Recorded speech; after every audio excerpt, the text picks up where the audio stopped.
We're once again discussing Jebel Ali. We're down here at Maydown Hotel listening to the music coming out of the speakers. Quite good, really, isn't it? A bit of jazz. I like bit jazz. Of background music. I like jazz, yeah. It'll add to our tips. That's what I was looking for. Race number 3. I'm very biased. So you tell everybody who's going to win. Well, I'm being biased as well then, if you are. I really like Kilrock. I really like this trip for Kilrock. He's been sprinting over 1,000 metres and 1,200, and he's been running very, very well. And when he runs over 12, I think he's a better horse. I do. And when he runs over 14, I think it will suit him down to the ground a little bit. I'm not saying it's his best trip, but I think this would be. I think this is a very good idea by Doug Watson and yourself probably that they're running in this race separate from the last race with a lot of weight. But this is to me he's the class horse behind the Great Russian Rock, as we call it.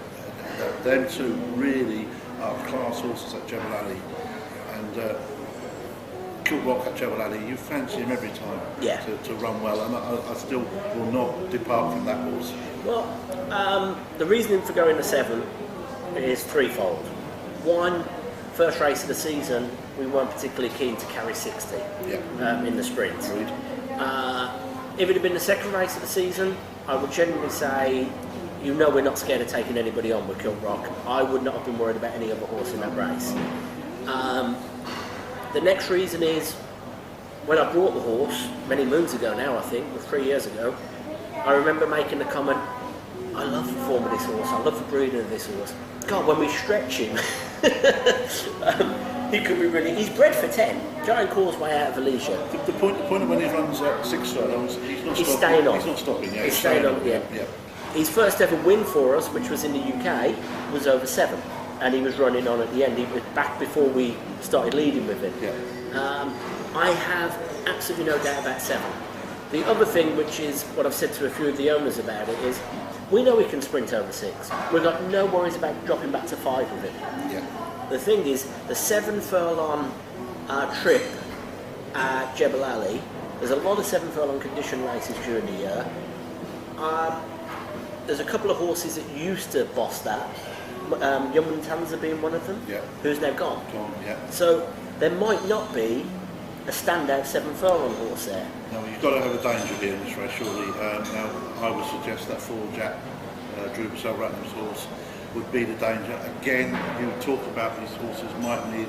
This is not a clear-cut chance as Montmoraz last time at Jebel. That was a very big. And he was treading water last time, if you remember. Yes, he was. He was treading water. He was going to win whatever, wasn't he? You know what I mean? That race, but I think if it had had competition, I think he'd have lost. He'd have needed the run.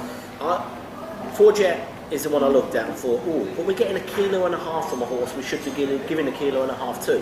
So Kilrock is carrying 57, 4 Jet is carrying 58.5. It should be the other way around in the handicap. You really 4.5 kilos, 4.5 kilos, no, not quite. 3 kilos. 3 kilos better off. Yeah.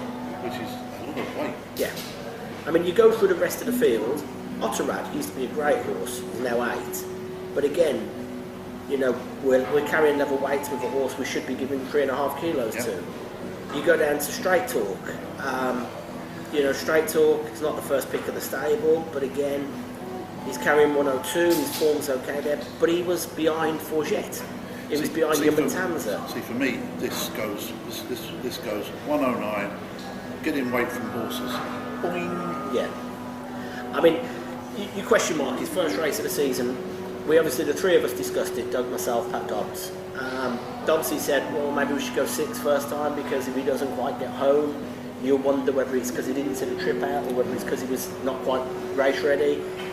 I honestly believe, from the first time we raced there, the next meeting, when we won over that 6 lengths with Wayne Smith on board, the next meeting we had a choice of 5 or 7. And we kept going backwards and forwards, and we decided to sprint with him. I've got no issue about the 7 at all. I think he's versatile, don't you? To me, I really do. The impression he gives and everything.